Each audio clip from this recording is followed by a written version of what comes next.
नमस्कार, जन उत्तराखंड में आप सभी का स्वागत है। मैं हूं आपके साथ स्फूर्ति सिंह। खबरों की शुरुआत करेंगे, लेकिन उससे पहले एक नजर हेडलाइंस पर। धामी सरकार का 1 वर्ष का कार्यकाल हुआ पूरा। सीएम पुष्कर सिंह ने गिनाई उपलब्धियां, विपक्ष पर साधा निशाना, कहा कांग्रेसियों को मन में आशा की जरूरत।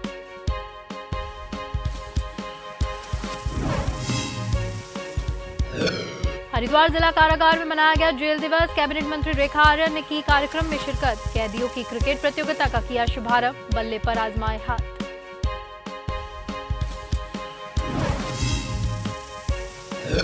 खालिस्तान समर्थक अमृतपाल सिंह का नहीं लगा कोई सुराग। उत्तराखंड के कुमाऊं सीमाओं में अलर्ट, हल्द्वानी पुलिस ने बढ़ाई चौकसी।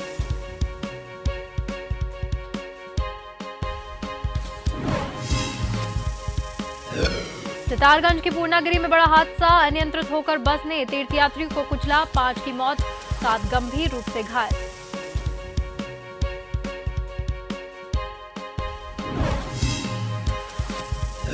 और उत्तराखंड में बदला मौसम का मिजाज, नारायण धाम से खिली चटक धूप, पूरी तरह से पिघली बर्फ।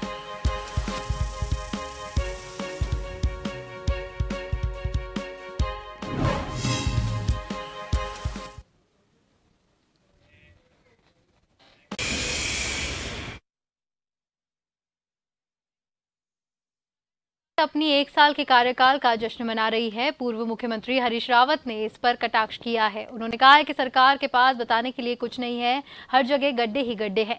हरीश रावत ने प्रदेश के कई मंत्रियों पर भी हमला बोलते हुए कहा है कि प्रदेश के कई मंत्री भी गड्ढा मंत्री है। हरीश रावत ने कहा है कि उत्तराखंड में बीजेपी सरकार लगातार 6 वर्षों से कार्य कर रही है और इतने समय में उपलब्धियों के नाम पर कुछ नहीं है। महंगाई, भ्रष्टाचार, बेरोजगारी, कानून व्यवस्था सहित तमाम विषयों को लेकर पूर्व मंत्री हरीश रावत ने कहा प्रदेश सरकार पर उन्होंने हमला बोला।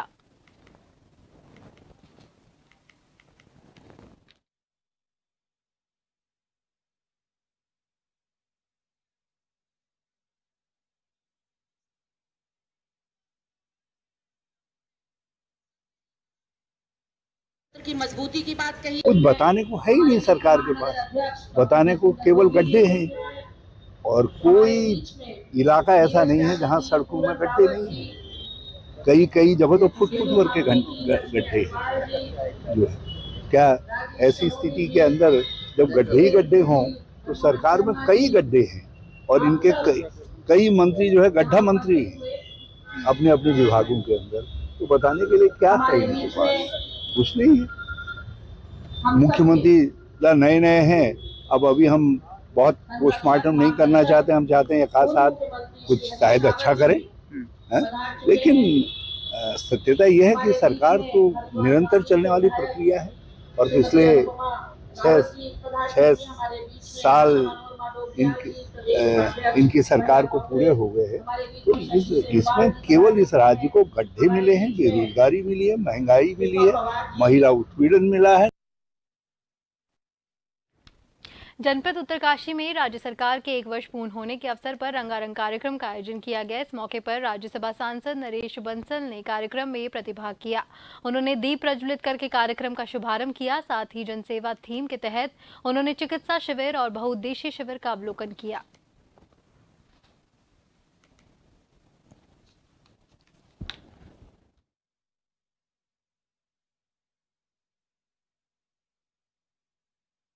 भारतीय जनता पार्टी की सरकारें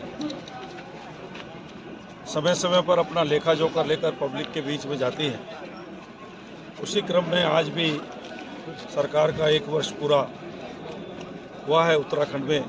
जब पुष्कर सिंह धामी जी के नेतृत्व में सरकार ने शपथ ग्रहण की थी तो उस 1 वर्ष में हमने क्या क्या किया है उसकी विकास पुस्तिका का आज विमोचन हुआ है। खुली किताब है, उसमें सब है जो कुछ किया है शिक्षा के क्षेत्र में, स्वास्थ्य के क्षेत्र में और लॉ एंड ऑर्डर के क्षेत्र में, नए कानून बनाने के क्षेत्र में, सड़कों के क्षेत्र में व्यापक विकास के काम हुए हैं। सभा की बात करें कि आज मुझे भी 1 वर्ष का कार्यकाल गंगोत्री विधानसभा में काम करने का मौका मिला और जो हमारे माननीय मुख्यमंत्री जी हैं उनके अथक प्रयास से जो गंगोत्री में जो इस तरह के काम थे वास्तव में जनता के जन उपयोग के, जनता का हित कैसे हो, लगभग 10 करोड़ की सड़कें। जनपद उत्तरकाशी में कांग्रेस पार्टी ने आज गांधी वाचनालय में पत्रकारों से रूबरू होते हुए कांग्रेस के जिला अध्यक्ष से सरकार के 1 साल के कार्य को निराशाजनक बताते हुए जनपद में विभिन्न मुद्दों को लेकर सरकार पर प्रहार किया। ये 1 साल हर एक नागरिक के लिए बदहाल रहा है, चाहे वो बेरोजगार साथी हों जिन्होंने सड़कों पर धरना प्रदर्शन, शांतिपूर्ण धरना प्रदर्शन कर रहे थे और उन्हें सरकार ने लाठियों के माध्यम से रोजगार देने का काम किया हो, उन पर लाठीचार्ज किया हो, चाहे अंकिता हत्याकांड हो जिसमें कि आज तक वीआईपी का पता नहीं चल पा रहा है। ये तमाम प्रदेश के वो बड़े मुद्दे जिनमें व्यापक भ्रष्टाचार है और साथ ही स्थानीय मुद्दों में जिले का इस आने वाले समय में अब 4 धाम यात्रा शुरू होनी है और जिले के स्वागत द्वार पर ही कूड़े का अंबार लगा हुआ है और जबकि जो जिले के प्रभारी मंत्री हैं वो स्वयं शहरी विकास मंत्री हैं, फिर भी 1 साल की यात्रा को तो उन्होंने कूड़े में समर्पित कर दिया। आने वाली जो फर्जी वेबसाइट बनाकर लोगों को फ्रेंचाइजी दिलाने के नाम पर लाखों की धोखाधड़ी करने वाले गैंग के 4 सदस्यों को एसटीएफ ने साइबर क्राइम पुलिस द्वारा दबिश देकर पटना बिहार से गिरफ्तार किया। संपूर्ण भारत के विभिन्न राज्यों में नामी गिरामी कंपनियों की फर्जी वेबसाइट के माध्यम से गिरोह द्वारा लाखों की ठगी की जा रही थी। एसटीएफ द्वारा करीब 35 लाख की ठगी का भांडाफोड़ किया गया, जिसमें एसएसपी एसटीएफ आयुष अग्रवाल ने प्रेस वार्ता कर जानकारी दी।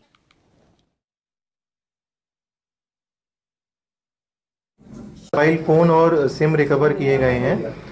उनको जब हमने पूरे नेशनल लेवल की जो कंप्लेंट्स का डेटाबेस है, साइबर कंप्लेंट्स का डेटाबेस है, उसमें सर्च किया है कि उन नंबर से संबंधित कितनी कंप्लेंट्स अन्य राज्यों में भी हैं, तो इसमें लगभग 100 से अधिक हमारे पास अभी सूचनाएं मिल चुकी हैं कि अन्य राज्यों की, तेलंगाना की, आंध्र प्रदेश की, यूपी की, राजस्थान की आदि अन्य राज्यों की 100 से अधिक कंप्लेंट्स अभी तक हमारी जानकारी में आई हैं। इस पर आगे भी काम किया जा रहा है।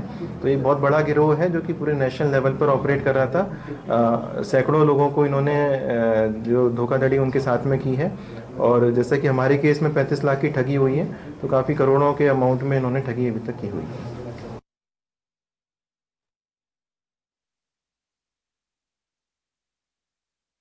उत्तराखंड में मुख्यमंत्री पुष्कर सिंह धामी ने 10वें मुख्यमंत्री के रूप में शपथ ली है। मुख्यमंत्री के रूप में पुष्कर सिंह धामी ने अपना दूसरा कार्यकाल संभालते हुए बुधवार को सरकार का 1 साल पूरा कर लिया है।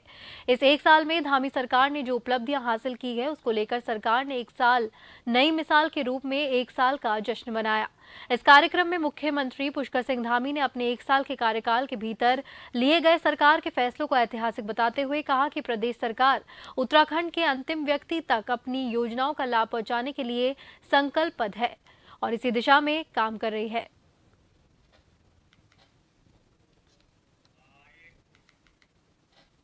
पर्व है, फूलदेई है, हरेला है, उत्तरायणी है, इगास है, बग्वाल है, इन सभी को ये हमारी आने वाली पीढ़ियों में भी लगातार पीढ़ी दर पीढ़ी ये ट्रांसफ़र होती रहें, स्थानांतरित होती रहे, आगे बढ़ती रहें, ये विलुप्त न हो, इसलिए इनके लिए समेकित रूप से एक नीति बनाई जाएगी।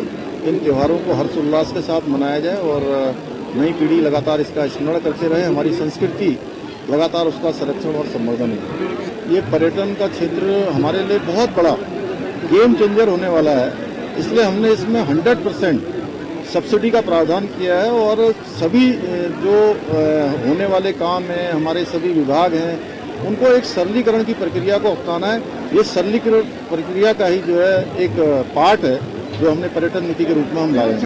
चंपावत में आज चूंकि बहुत दुखद घटना हुई है, पूर्णागिरी का मेला चल रहा है, एक वाहन के नीचे आने से अभी तक 5 श्रद्धालु जो बदायूं जनपद के रहने वाले थे उनका आकस्मिक वहाँ पर निधन हो गया है। बड़ा दुखद है।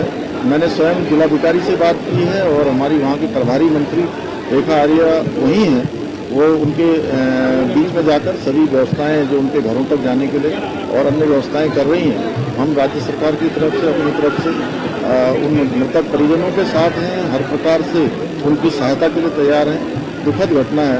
मैं भगवान से प्रार्थना करूंगा कि सभी को अपने श्री चरणों में स्थान दे।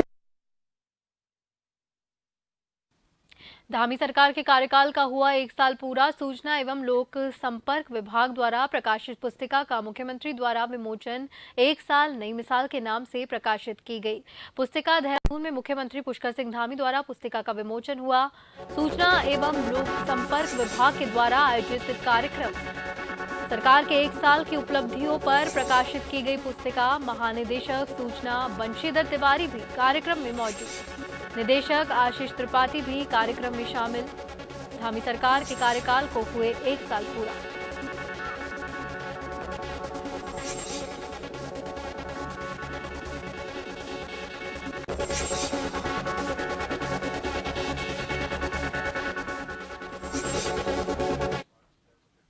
हरिद्वार रोशनाबाद स्थित जिला कारागार में जेल दिवस के मौके पर कार्यक्रम आयोजित किया गया। इसमें शिरकत करने पहुंची उत्तराखंड की कैबिनेट मंत्री रेखा आर्या ने कैदियों के साथ क्रिकेट खेला।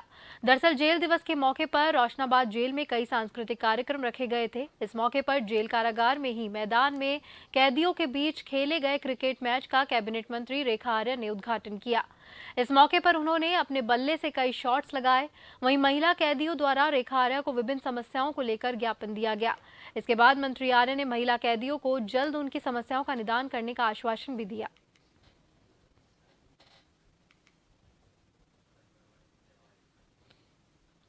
आज क्रिकेट खेल रही हैं, उस प्रतियोगिता में प्रतिभाग कर रही हैं और मुझे भी एक उसकी शुरुआत करने का मौका मिला।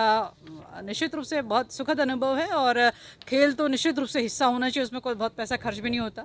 वो अपने आप में शारीरिक बलता के लिए भी ज़रूरी है और स्वस्थ रहने के लिए भी ज़रूरी है।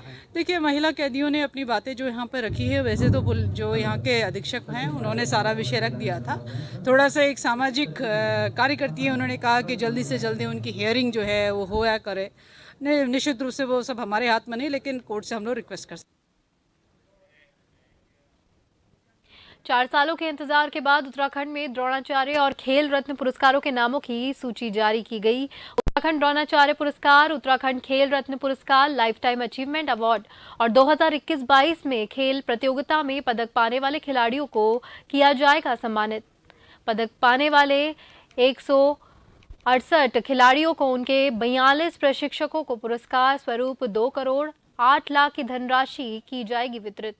पिछले 4 सालों में कोविड और अन्य कारणों की वजह से नहीं दिया जा सकता था खिलाड़ियों को और उनके प्रशिक्षकों को पुरस्कार।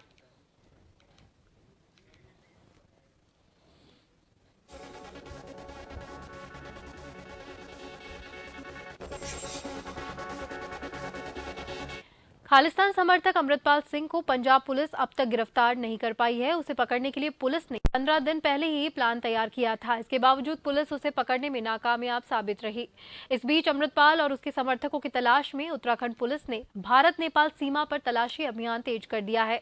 अमृतपाल सिंह को पकड़ने के लिए पंजाब पुलिस की कई टीमें लगी हुई है। कहीं अमृतपाल और उनके समर्थक उत्तराखंड के रास्ते नेपाल सीमा में ना घुस जाए, इसको लेकर Uttarakhand police Indo Nepal border पर सर्च ऑपरेशन चला रही है।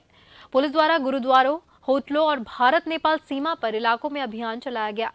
आईजी नीलेश आनंद भरने ने बताया कि पंजाब के पुलिस अधिकारियों ने सूचना दी है कि अमृतपाल सिंह और सहयोगी देश से भागने की कोशिश कर रहे हैं। इसको लेकर पुलिस ने उत्तराखंड में तलाशी अभियान शुरू किया। उत्तराखंड पुलिस को स्केच दिया गया है और उसे भीड़भाड़ वाले स्थानों पर चस्पा किया गया। भारत नेपाल सीमा पर कड़ी निगरानी रखी जा रही है ताकि वह यहां से नेपाल भाग न जाए। पुलिस ने स्थानीय निवासियों को सूचित करने के लिए भी अमृतपाल और उनके साथियों के पोस्टर लगाए हैं। 5 लोगों की पूरी अमृतपाल के साथ अन्य और 4 लोग हैं, उनके पूरे पोस्टर्स वगैरह हमारे पास जो है वो आए हुए हैं।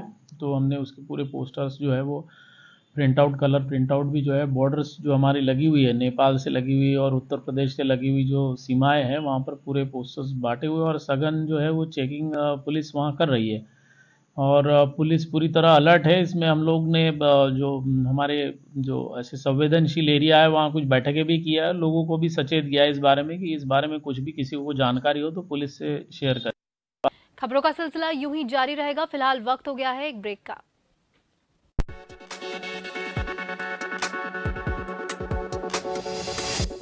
बढ़ते अगली खबर की ओर। भगवान बद्री विशाल जी के धाम को चारों धामों में श्रेष्ठ धाम कहा जाता है, जहां के कपाट मात्र 6 महीनों के लिए खोले जाते हैं। आपको बता दें कि भगवान बद्री विशाल जी के धाम के कपाट इस वर्ष 27 अप्रैल सुबह करीब 7:15 बजे आम श्रद्धालुओं के लिए खोले जा रहे हैं। बड़ी बात तो यह है कि पिछले दिनों नारायण धाम में जमकर हिमपात देखने को मिला था, जिस कारण से नारायण धाम में पूरी तरह से बर्फ की चादर बिछ गई थी।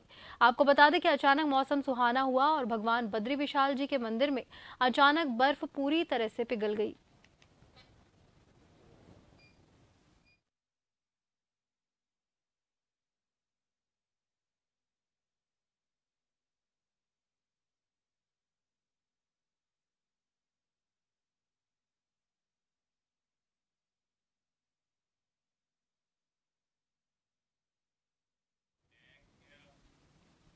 बारिश और ओलावृष्टि से गेहूं और आम की फसल को भारी नुकसान हुआ है। वहीं कोटद्वार के किसान अभी चिंता में है। उत्तराखंड में तेज हवाओं के साथ बेमौसम बरसात और तेज हवाओं से फसलों को भारी नुकसान हुआ। गेहूं की फसल गिर गई तो आम का बोर भी खराब होने का डर सता रहा है, जिसको लेकर किसानों की चिंता बढ़ गई है। इस दौरान किसानों ने कहा कि गेहूं की फसल में बाली आ चुकी है और हवा के साथ बारिश होने से फसल गिर गई है। साथ ही कहा कि इस बार मौसम आम के लिए भी काफी अनुकूल लग रहा है और बोर भी काफी आया हुआ है, लेकिन बारिश से बोर में रोग लग सकता है।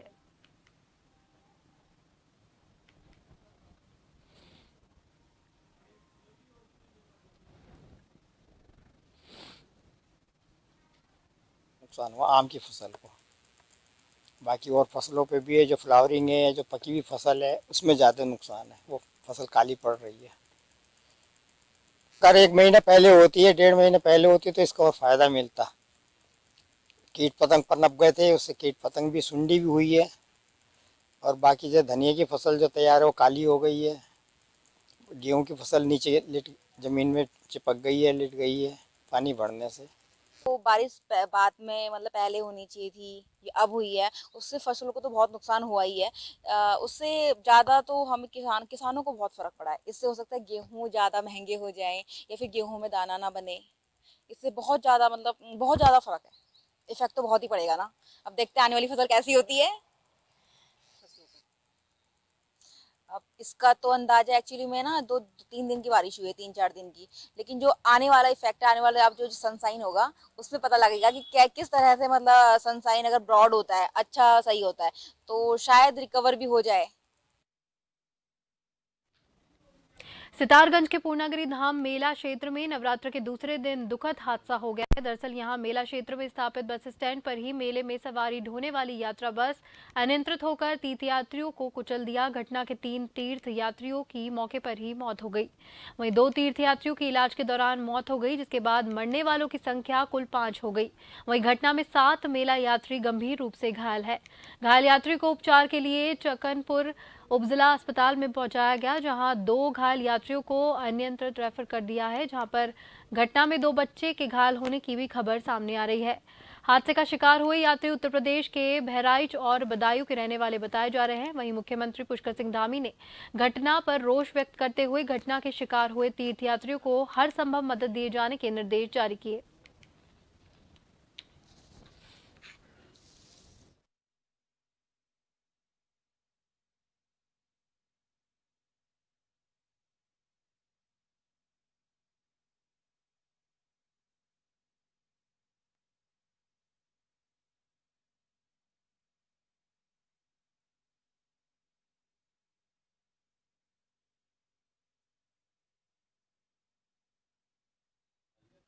पड़े, लेकिन भाग नहीं मिला। वो बस दूसरी तरफ जा रही थी और घुमा करके काट के दूसरी तरफ ले आया ड्राइवर। हम लोग भागे भागे तब तक ऊपर ही चढ़ गए। कुछ लोग घायल हो गए हैं और 4 लोग खत्म हो गए। एक तो फिर खत्म हो वाली है, सीरियस है ज़्यादा, तो लखनऊ साइड से, और ये 2 लोग मरे हैं तो बहराइच। आज सुबह 7:15 पे हमारी बसें जैसे रोज़मर्रा में भरी जाती थी। जब बस भर के चली वहाँ से, तो नंबर वाली जो पीछे वाली बस थी, वो जब नंबर पे लगने के लिए आई तो गाड़ी के प्रेशर लीक हो गया। इस वजह से गाड़ी अनियंत्रित होकर गए और पैसेंजरों के ऊपर चढ़ गई। इसमें हमें बड़ा दुख है और अब अपनी तरफ से जो भी भरपूर कोशिश हमसे हो सकेगी उतना हम इन लोगों के साथ करने की कोशिश कर रहे हैं। एम्बुलेंस वगैरह हमने बुला दी है, जो फर्स्ट एड वैन का यहाँ करवाया है, जो जिनको चोट लगी है। बाकी 2 पैसेंजर हमने यहाँ से रेफ़र करवा दिए पीलीभीत के लिए, जिनको एम्बुलेंस यहाँ से भेज दिया है। धामी सरकार के कार्यकाल का हुआ 1 साल पूरा। सूचना और लोकार्पण विभाग द्वारा प्रकाशित पुस्तिका का मुख्यमंत्री द्वारा विमोचन। 1 साल नई मिसाल के नाम से प्रकाशित की गई पुस्तिका। देहरादून में मुख्यमंत्री पुष्कर सिंह धामी द्वारा पुस्तिका का विमोचन किया गया। सूचना एवं लोक संपर्क विभाग के द्वारा आयोजित किया गया कार्यक्रम। सरकार के 1 साल की उपलब्धि पर प्रकाशित की गई पुस्तिका। महानिदेशक सूचना बंशीधर तिवारी भी कार्यक्रम में मौजूद। निदेशक आशीष त्रिपाठी भी कार्यक्रम में हुए शामिल। धामी सरकार के कार्यकाल को हुए 1 साल पूरा।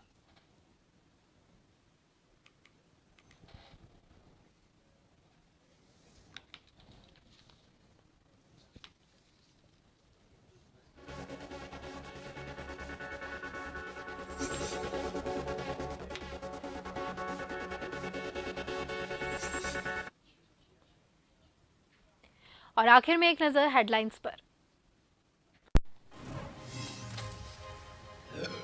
धामी सरकार का 1 वर्ष का कार्यकाल पूरा। सीएम पुष्कर सिंह धामी ने गिनाई उपलब्धियां। विपक्ष पर साधा निशाना, कहा कांग्रेसियों को मन में आशा की जरूरत।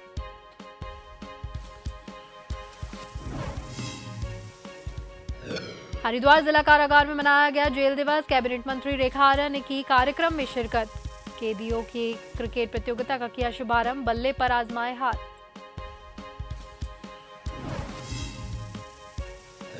खालिस्तान समर्थक अमृतपाल सिंह का नहीं लगा कोई सुराग। उत्तराखंड के कुमाऊं सीमाओं में अलर्ट। हल्द्वानी पुलिस ने बढ़ाई चौकसी।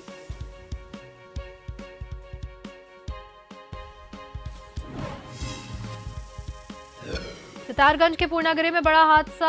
अनियंत्रित होकर बस ने तीर्थयात्रियों को कुचला। 5 की मौत, 7 गंभीर रूप से घायल।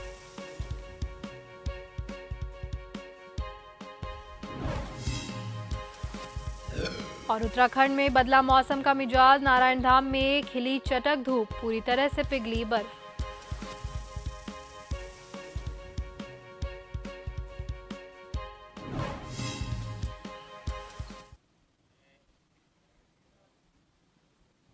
और इसी के साथ जन उत्तराखंड में फिलहाल के लिए इतना ही। मुझे दीजिए इजाजत। नमस्कार।